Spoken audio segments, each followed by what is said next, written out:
Hello and welcome to another introductory statistics instructional video. Today we'll be talking about hypothesis tests for a single mean. For this example, I will be using a random sample of 1,000 video games from the years 1988 to 2016. So let's get started.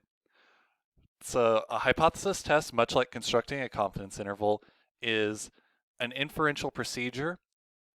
Rather than getting a list of a range of plausible values like a confidence interval does, a hypothesis test is a yes or no question.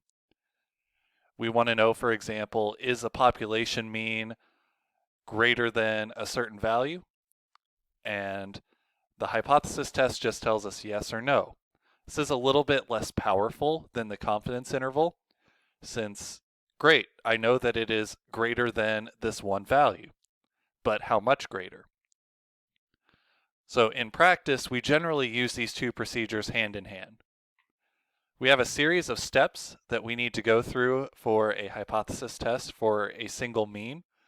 Since we are dealing with means, that means that this procedure should only be used when you are looking at quantitative data. So here are my steps for running through a hypothesis test. For this example, using that sample game sales example, let's say that I have a friend that tells me that the population mean user score, that's a rating given to games by users who have played the game on various websites, he tells me that it's about an 8. So he says, yeah, most games are rated pretty highly by users. Me, having personally experienced a number of terrible video games in my life, am skeptical. I think that it might actually be lower than what my friend suggests. So the first step to testing this hypothesis is to define my parameters. And I'm going to be trying to write sloppily on this whiteboard right here. My handwriting is going to be a little bit terrible because I'm reaching over my computer to write on it. So since we're estimating a population mean, we would use the Greek letter mu. That's always what we use for population mean. And I'm going to say mu is the population mean user score.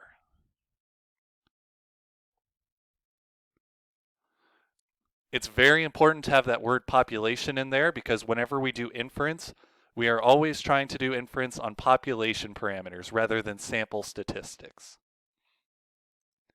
Once we have our parameter, we need to define our hypotheses. So there are two hypotheses that go with that, a null and an alternative hypothesis. And there are specific ways that we need to write them. The proper way to write this would be our null hypothesis is what we are told or our initial belief. It's denoted as H naught or H with a little 0 subscript. And my friend tells me that mu equals 8. So our null hypothesis is that these games have a population mean rating of an 8 out of 10.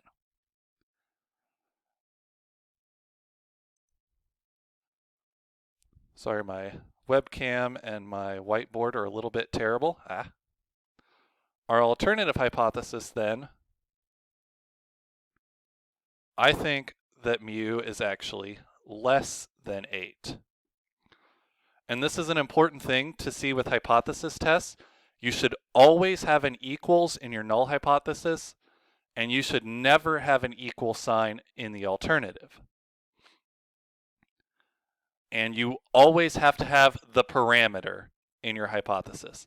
I don't want to see anything involving x bar. And I sure do not want to see these hypotheses written with p. We're talking about means here, not proportions. So these are bad. This is what we want for our null and alternative hypothesis for this example. And the webcam's kind of just going to go terrible there. Oh.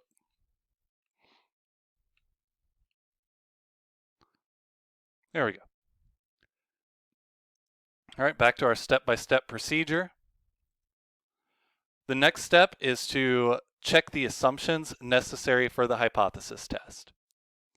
These assumptions are very similar to what we did for a confidence interval. We need a random sample.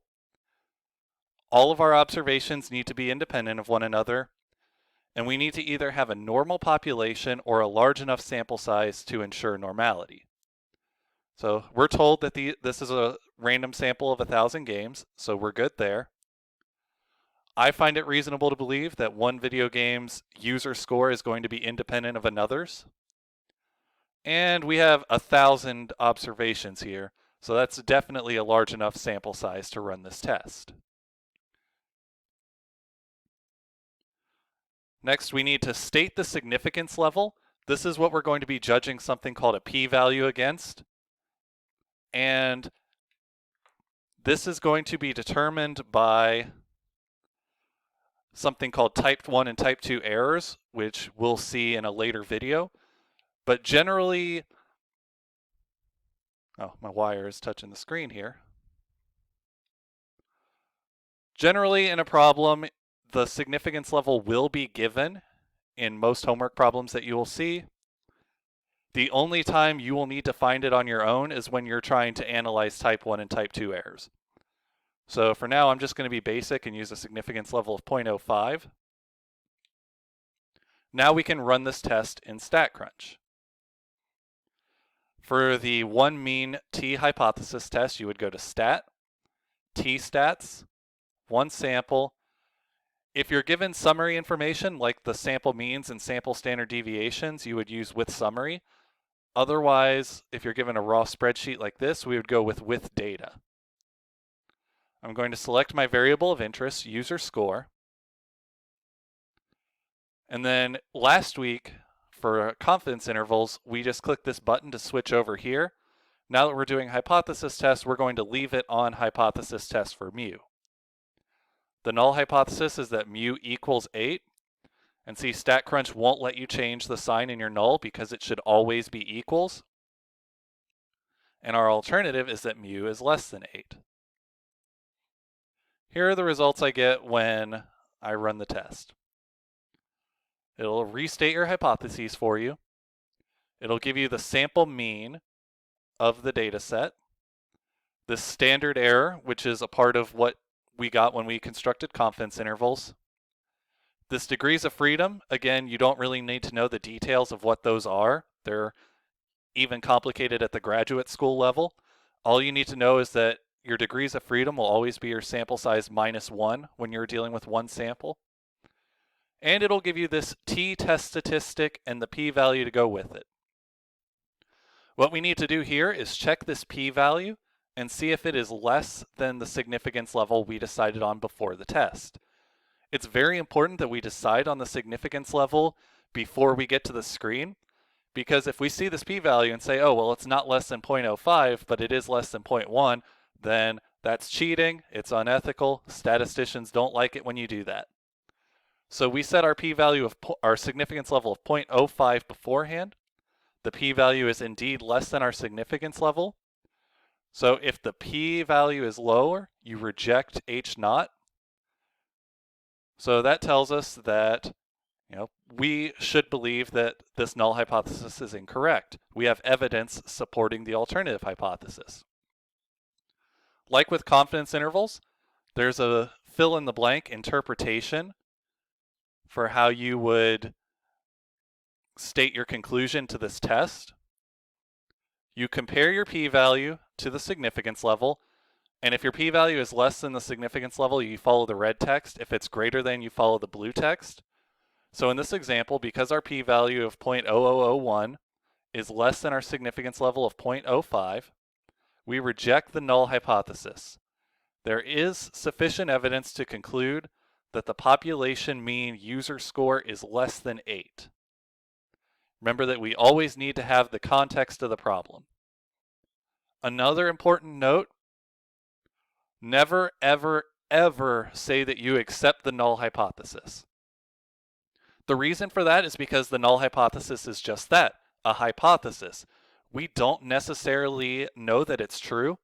but it's the best information that we have to go off of until we are proven otherwise. So we never accept the null hypothesis. We just don't have enough evidence to conclude otherwise. One last trick with these hypothesis tests that you might encounter in especially difficult problems. This t statistic here, this is just a value that comes from what's called the student's t distribution. And we actually have a calculator for that in StatCrunch. If we go to Stat Calculators T, it looks kind of like the normal distribution, except the tails are a little bit fatter. The only parameter that defines it is the degrees of freedom. So if we enter that t statistic into this calculator and use the same sign as we had in our alternative hypothesis, that probability that it'll give us is the same as the p-value we found running through the hypothesis test. That's all the p-value is. It's the probability of getting a value as extreme or more extreme than the test statistic you calculated. All right, now you know how to run through a one-mean hypothesis test.